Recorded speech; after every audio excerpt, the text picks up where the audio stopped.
Students, welcome to my channel. आज हम लोग 11th केमिस्ट्री में यूनिट 2 एटॉमिक स्ट्रक्चर चैप्टर का एक इम्पॉर्टेंट टॉपिक पढ़ेंगे जो है बोर का परमाणु model, Bohr's model of atom. तो इससे पहले हम पिछले एपिसोड में जो रदरफोर्ड का परमाणु मॉडल था उसके बारे में थोड़ा सा बात कर लेते हैं। रदरफोर्ड का परमाणु मॉडल में कुछ कमियां थी, जैसे कि रदरफोर्ड ने बताया कि जैसे ये एक परमाणु है तो इस परमाणु के अंदर क्या होता है, पॉजिटिव चार्ज, ठीक है, और एक क्या होता है, इसमें एक न्यूक्लियस होता है, नाभिक होता है, और उसके चारों ओर कक्षा में इलेक्ट्रॉन गति करते हैं।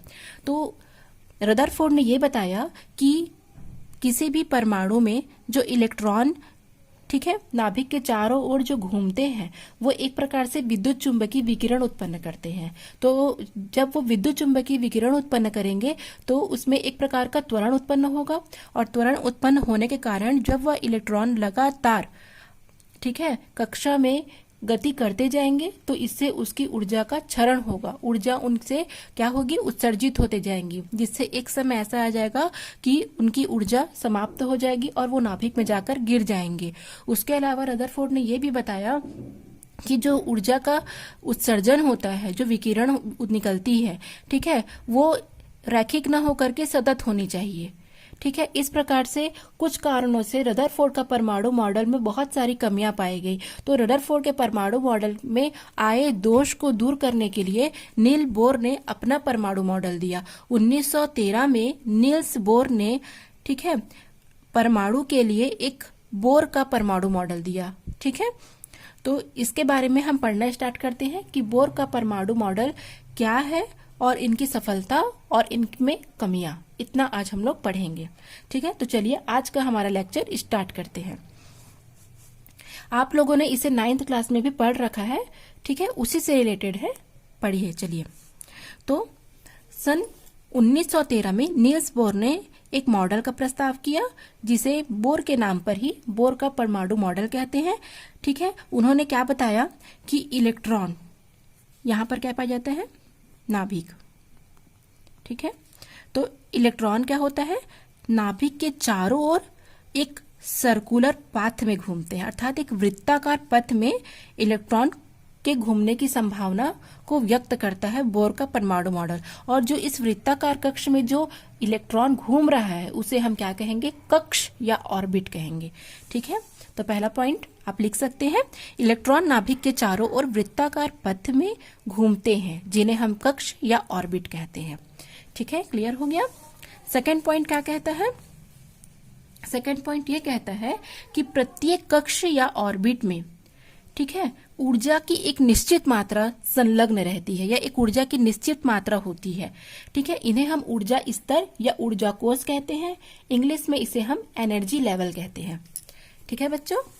कि इलेक्ट्रॉन जो नाभिक के चारों ओर घूम रहा है वृत्ताकार पथ में, उसमें कुछ ऊर्जा स्टोर रहती है, कुछ ऊर्जा स्तर होते हैं जिन्हें हम एनर्जी लेवल कहते हैं। और इन ऊर्जा स्तरों को क्रमशः, जैसे ये नाभिक के पास है जिसकी ऊर्जा कम है, इसे हम K नाम देंगे या 1 नाम देंगे, ठीक है। उसके बाद L, M, N, और यदि उसके हम क्रमांक दें तो 1 2 3 4, ठीक है। और इसे हम, इस ऊर्जा स्तरों को हम N से डिनोट करते हैं, ठीक है। और इनकी ऊर्जा, इनमें जो एक एनर्जी ऊर्जा स्तरों में जो ऊर्जा पाई जाती है तो प्रारंभिक है, प्रथम कोश के लिए H न्यू, सेकेंड कोश के लिए H2H न्यू, थर्ड कोश के लिए 3H न्यू, इस प्रकार से वो आगे बढ़ती जाती, जहां H क्या होता है, प्लांक स्थिरांक, और न्यू क्या होता है, आवृत्ति। तो चलिए सेकेंड पॉइंट आज देखते हैं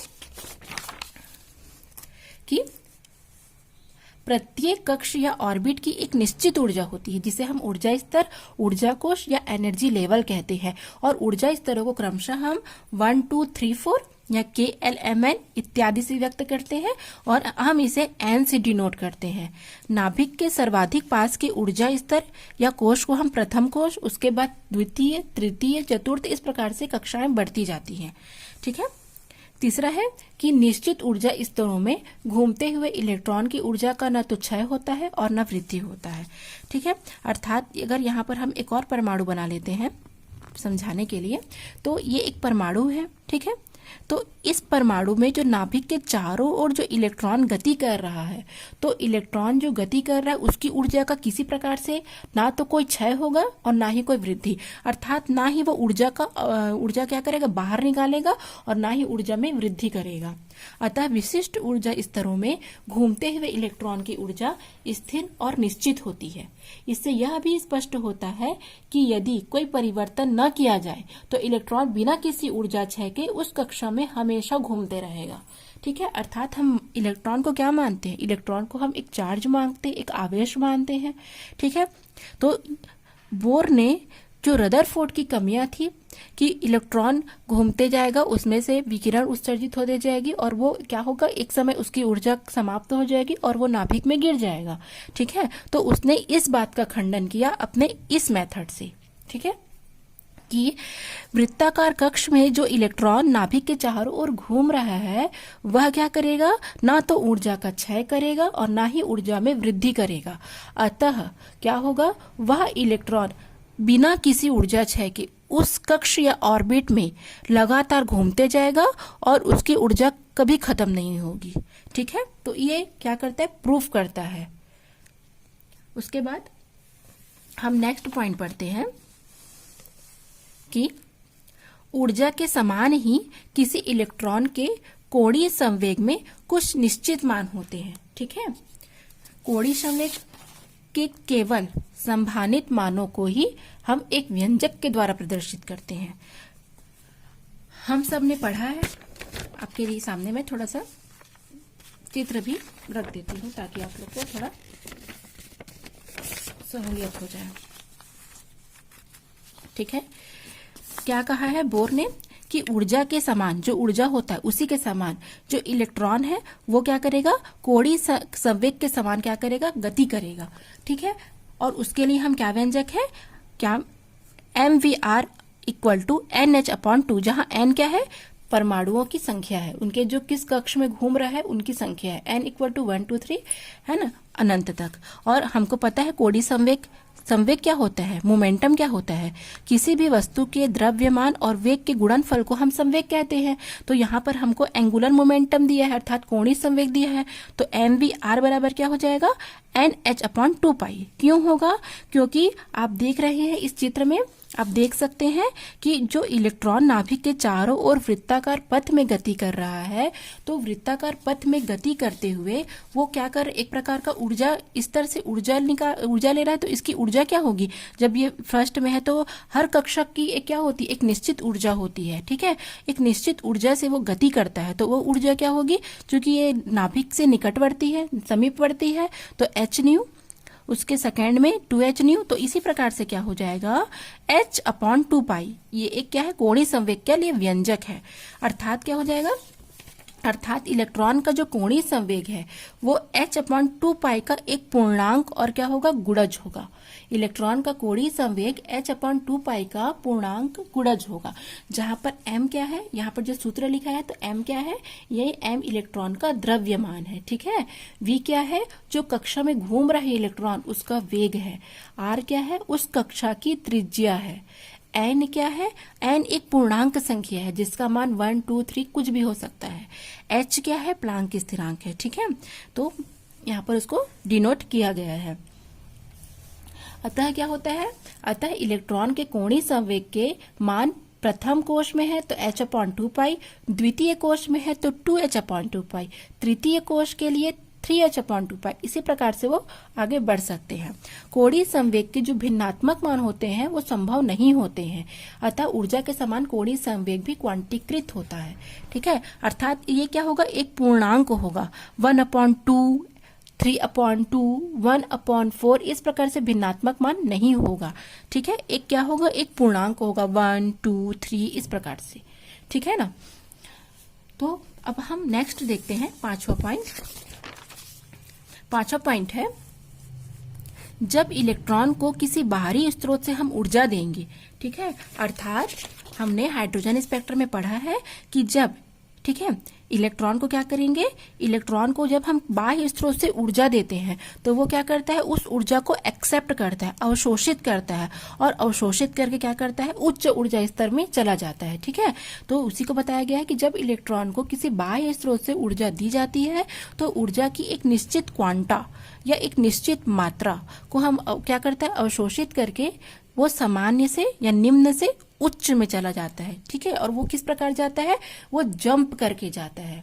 ठीक है, मैं आप लोग को बाद में बताऊंगी कि किस प्रकार से इलेक्ट्रॉन जंप करता है, उसके जंप करने या कूदने का कारण क्या है।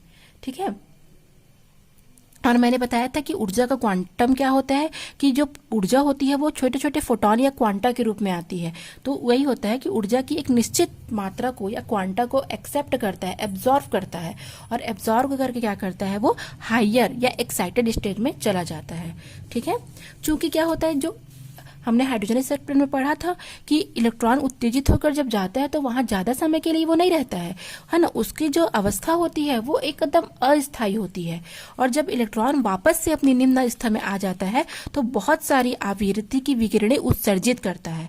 ठीक है, हमने हाइड्रोजन स्पेक्ट्रम में पढ़ा था, क्या पढ़ा था कि जब हाइड्रोजन की जो इलेक्ट्रॉन को बाहर से ऊर्जा देंगे तो वो एक्साइटेड होकर के उच्च ऊर्जा में चला जाएगा, वहां 10⁸ सेकंड तक रहेगा, फिर से वापस आएगा, और जब वो आएगा तो बहुत सारी विकिरणों के उत्सर्जन, स्पेक्ट्रमी रेखाएं वो क्या करेगा, उत्पन्न करते हुए आएगा। ठीक है, तो बहुत सारी आवृत्ति के विकिरण या प्रकाश के रूप में ऊर्जा का उत्सर्जन करते हुए आता है।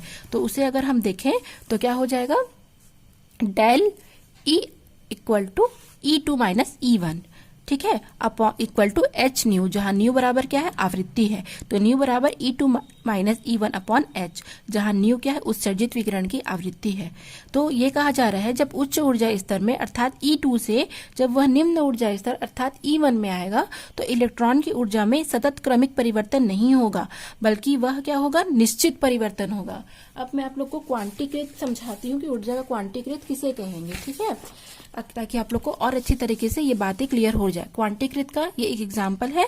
ठीक है, मान के चलो यदि कोई व्यक्ति है, ठीक है, फॉर एग्जाम्पल मान के चलो यदि कोई व्यक्ति है, अगर हम उस व्यक्ति को, ठीक है, एक ढलान वाले, ठीक है, एरिया में खड़ा कर दे और यहाँ से अगर उसको हम उतरने के लिए बोले तो क्या होगा, वो एक सतत रूप से आएगा। जैसे यहाँ से अगर एक बॉल को भी हम करेंगे तो वो बॉल क्या होगा, समान रूप से क्या होगा, नीचे आएगा। लेकिन यदि कोई व्यक्ति या कोई बॉल है ऊपर से अगर नीचे गिराएगा, ये सीढ़ी नुमा अगर आकृति बनी आप देख रहे हैं, तो यहाँ से वो यहाँ जंप करेगा, यहाँ से वो यहाँ जंप करेगा, यहाँ से वो यहाँ जंप करेगा, और इस प्रकार जंप कर करके, ठीक है, वो क्या करेगा, नीचे आएगा। तो इसे ही कहेंगे हम ऊर्जा का क्वांटीकरण या क्वांटीकृत होना। ठीक है, अर्थात क्या होता है, निश्चित ऊर्जा परिवर्तन होता है, अर्थात जो इलेक्ट्रॉन, ठीक है, क्या करता है, उत्तेजित अवस्था से अपनी निम्न ऊर्जा अवस्था में आता है, क्योंकि वो इलेक्ट्रॉन को एक्सेप्ट कर लेता है, अब्सॉर्ब करके उत्तेजित अवस्था में चला जाता है। तो वापस से जब वो नीचे आता है, अपनी मूल अवस्था में आता है, तो क्या करेगा, वो सतत रूप में ना आकर के क्वांटीकृत रूप में आता है, अर्थात कूद करके आता है। इसलिए यहाँ पर कूदना वर्ड यूज किया गया है। ठीक है, क्यों, इलेक्ट्रॉन क्या करता है, उच्च से निम्न अवस्था में आता है तो वो जंप करके आता है। ठीक है, ऊर्जा सतत रूप में ना आकर के क्वांटीकृत रूप में आता है। ठीक है, तो ये बात आपकी क्लियर हो गई। तो ये 5वां पॉइंट भी आप लोग का क्लियर हो गया। ठीक है, अब हम लोग पढ़ेंगे बोर के परमाणु मॉडल की सफलताएं। ठीक है, कि क्या क्या सफलता उन्होंने हासिल की थी, किस वजह से वो सफल हुए थे। तो सबसे पहले तो बोर का परमाणु मॉडल परमाणु के स्थायित्व को स्पष्ट करता है, जो कि रदरफोर्ड नहीं कर पाए। इस सिद्धांत के अनुसार इलेक्ट्रॉन क्या करेगा, निश्चित कक्षा में घूमते हुए ऊर्जा का क्षय नहीं करेगा, क्योंकि ऊर्जा क्या करती है, इलेक्ट्रॉन अपने कक्ष में घूमती है और घूमते हुए ना तो वो ऊर्जा का क्षय करती है और ना ही ऊर्जा में वृद्धि करती है। इस प्रकार से क्या करेगा, इलेक्ट्रॉन द्वारा ऊर्जा का सतत क्षय होकर नाभिक में गिरना संभव नहीं है, और परमाणु क्या होता है, स्थायी होता है। तो बोर ने परमाणु का स्थायित्व को स्पष्ट किया। ठीक है, सेकंड पॉइंट है, बोर सिद्धांत ने हाइड्रोजन और हाइड्रोजन के समान जो अन्य स्पीसीज हैं उनके इलेक्ट्रॉनों की ऊर्जा की गणना की। हमने हाइड्रोजन स्पेक्ट्रम पढ़ा है, हाइड्रोजन के समान उन्होंने अन्य और भी स्पीसीज हैं उनके भी क्या की, इलेक्ट्रॉन में पाए जाने की ऊर्जा की गणना की। बोर सिद्धांत के द्वारा बोर त्रिज्या की भी गणना की गई। ठीक है, इस सिद्धांत के द्वारा हाइड्रोजन के परमाणु स्पेक्ट्रम को स्पष्टीकरण किया गया कि परमाणु का हाइड्रोजन स्पेक्ट्रम क्या होता है। हाइड्रोजन स्पेक्ट्रम में जो स्पेक्ट्रमी रेखाएं हैं उनके प्रकट होने का स्मरण किया कि किस प्रकार जब इलेक्ट्रॉन क्या होता है, उत्तेजित हो जाता है और उच्च ऊर्जा स्तर में चला जाता है और वापस से क्या आता है, क्या आता है वो देख लेते हैं और चित्र से, कि इलेक्ट्रॉन लेकर के इलेक्ट्रॉन को बाहर से ऊर्जा देने पर वो उत्तेजित होकर के उच्च ऊर्जा अवस्था में चला जाएगा, वहां अस्थायी रूप से रहेगा, वापस से अपनी निम्न ऊर्जा अवस्था में आएगा। ठीक है, तो आने पर क्या करेगा, वो बहुत सारी स्पेक्ट्रमी रेखाओं का उत्पन्न करेगा, जो कि लाइमन श्रेणी, बामर श्रेणी, ठीक है, पाश्चन श्रेणी, ब्रैकेट श्रेणी और फ्रोंट श्रेणी है। तो इनके बारे में हमने पढ़ लिया है। तो इसी प्रकार हाइड्रोजनी स्पेक्ट्रमी रेखाओं के बारे में उन्होंने स्पष्टीकरण किया। ठीक है, नेक्स्ट देखते हैं हाइड्रोजन एवं हाइड्रोजन जैसे और भी जो अन्य स्पीसीज हैं उनके आयनन ऊर्जा की गणना की। ठीक है, बोर ने। अब इनके कुछ दोष भी हैं, बोर के परमाणु मॉडल में कुछ दोष भी पाए गए, कुछ कमियां पाई गई। तो क्या है इनकी कमियां या दोष, देख लेते हैं। ठीक है, यह सिद्धांत एक से अधिक इलेक्ट्रॉन वाले परमाणुओं के स्पेक्ट्रम का पूरी तरह स्पष्टीकरण करने में असफल रहा। अर्थात उन्होंने केवल हाइड्रोजन, हीलियम और लिथियम तीनों के ही केवल क्या किया, स्पेक्ट्रम के बारे में अध्ययन किया, लेकिन जिनके परमाणु क्रमांक अधिक है, ठीक है, उनके बारे में इन्होंने किसी भी प्रकार की स्पेक्ट्रम की जानकारी नहीं दी। इस कारण ये सफल हो गए। अर्थात जिनका परमाणु क्रमांक कम है उन्हीं के बारे में इन्होंने क्या किया, अध्ययन किया और उन्हीं में स्पेक्ट्रमों के बारे में बताया, लेकिन जो ज्यादा परमाणु क्रमांक रखते हैं उन तत्वों के बारे में इन्होंने कोई जानकारी नहीं दी। तो ये स्पष्टीकरण करने में फेल रह गए। दूसरा है, दो ऊर्जा स्तरों में इलेक्ट्रॉन के संक्रमण हेतु बोर के सिद्धांत से केवल एक स्पेक्ट्रमी रेखा होनी चाहिए, परंतु यदि स्पेक्ट्रम को अगर हम अच्छे स्पेक्ट्रोस्कोप के द्वारा देखें तो यह प्राप्त होता है कि प्रत्येक स्पेक्ट्रल रेखा पास पास स्थित महीन रेखाओं में विभक्त होती है। इसकी उपस्थिति के बारे में बोर ने नहीं बताया। अर्थात यहाँ पर यह कहा जा रहा है कि जब हमने स्पेक्ट्रम के बारे में अध्ययन किया, ठीक है, जब हमने स्पेक्ट्रम के बारे में अध्ययन किया तो ये बताया कि वह इलेक्ट्रॉन को बाहर से ऊर्जा देंगे तो वो हायर एनर्जी में चला जाएगा, उच्च ऊर्जा में चला जाएगा, और वहां से जब वो निम्न ऊर्जा में आएगा तो बहुत सारी महीन, ठीक है, एक स्पेक्ट्रमी रेखा के साथ में बहुत सारी महीन रेखाएं भी होती हैं। तो उन महीन रेखाओं जो होती है, एक स्पेक्ट्रमी रेखा है, उनके साथ बहुत सारी महीन छोटी छोटी पतली रेखाएं भी है। तो उन पतली रेखा या उन महीन रेखाओं की उपस्थिति का बोर क्या किया, समझा नहीं पाया, उनके विभक्त होने का कारण कि एक स्पेक्ट्रमी रेखा तो उत्सर्जित करती है, उसके साथ साथ और भी बहुत सारी महीन रेखाएं भी विभक्त होती है, उनके बारे में इन्होंने कोई चर्चा नहीं की, कोई बात नहीं बताई। तो ये वहां पर फेल हो गया। ठीक है, उसके पश्चात देखेंगे कि रेखीय स्पेक्ट्रम के उत्पादन के दौरान जब विकिरण उत्सर्जित करने वाले स्रोत को किसी प्रबल चुंबकीय क्षेत्र या विद्युतीय क्षेत्र में रखा जाता है तब प्रत्येक स्पेक्ट्रमी रेखा अन्य महीन रेखाओं में क्या हो जाती है, विभक्त हो जाती है। तो चुंबकीय क्षेत्र में ये वर्णक्रमीय रेखाओं को हम जीवन प्रभाव कहते हैं और विद्युत क्षेत्र में ये वर्णक्रमीय रेखाओं के विभाजन को हम स्टार्क प्रभाव कहते हैं। अब इसे मैं आप लोग को डिटेल करती हूँ। बोर ने ये नहीं बता पाई कि जब हम स्पेक्ट्रमी रेखाएं बनती हैं, ठीक है, स्पेक्ट्रम बनते हैं, स्पेक्ट्रमी रेखाएं का उत्पादन होता है, तो उन्हें अगर हम किसी प्रबल चुंबकीय क्षेत्र में या विद्युतीय क्षेत्र में रख देते हैं, ठीक है, अर्थात जो रेखीय स्पेक्ट्रम बन रहा है, जब स्पेक्ट्रम का उत्पादन या निर्माण हो रहा है और अगर हम उसे किसी प्रबल चुंबकीय क्षेत्र या विद्युतीय क्षेत्र में रख देंगे तो ये जो स्पेक्ट्रमी रेखाएं हैं वो क्या होंगे, बहुत सारी अन्य छोटी छोटी महीन रेखाओं में विभक्त हो जाएंगी। ठीक है, तो अगर हम इन रेखीय स्पेक्ट्रम को चुंबकीय क्षेत्र में रखेंगे तो चुंबकीय क्षेत्र में रखने पर हम उसे जीवन प्रभाव कहेंगे, क्योंकि चुंबकीय क्षेत्र में रखेंगे तो उनका वर्णक्रम के अनुसार क्या होगा, उनका विभाजन होगा, तो उसे हम जीवन प्रभाव कहेंगे। और यदि हम उसे विद्युतीय क्षेत्र में रखेंगे तो वर्णक्रम रेखा के विभाजन को हम क्या कहेंगे, स्टार्क प्रभाव कहेंगे। तो बोर के परमाणु मॉडल इस वर्णक्रम रेखाओं के विभाजन को बताने में असमर्थ रहा। ठीक है, और रासायनिक बंध जब टूटते हैं, अब रासायनिक बंध के द्वारा जब अणु बनते हैं तो परमाणु की क्षमता की व्याख्या करने में ये असमर्थ रहा। ठीक है, नेक्स्ट है परमाणु की दिशात्मक बंधन से बनने वाले अणुओं की संरचना व आकार संबंधी कोई जानकारी बोर के सिद्धांत से प्राप्त नहीं होती। कि परमाणु से जब अणु का निर्माण होता है तो उनके आकार में जो दिशात्मक संबंधित जो जानकारी होती है उसे ये नहीं बता पाए। और अंतिम है कि बोर सिद्धांत के द्वारा हम डी ब्रॉगली संबंध, हाइजेनबर्ग का निश्चित सिद्धांत, ये सब बिल्कुल भी नहीं समझाए गए। ठीक है, तो ये क्या हो गए, उनके द्वारा उनके मॉडल से के कुछ सीमाएं हैं या कुछ कमियां हैं। ठीक है, तो आज का हमारा ये चैप्टर या ये टॉपिक या हमारा लेक्चर आज का कंप्लीट होता है। आप लोग इसे प्रिपेयर कर लीजिए, नोट्स बना लीजिए। ठीक है, थैंक्स फॉर वॉचिंग।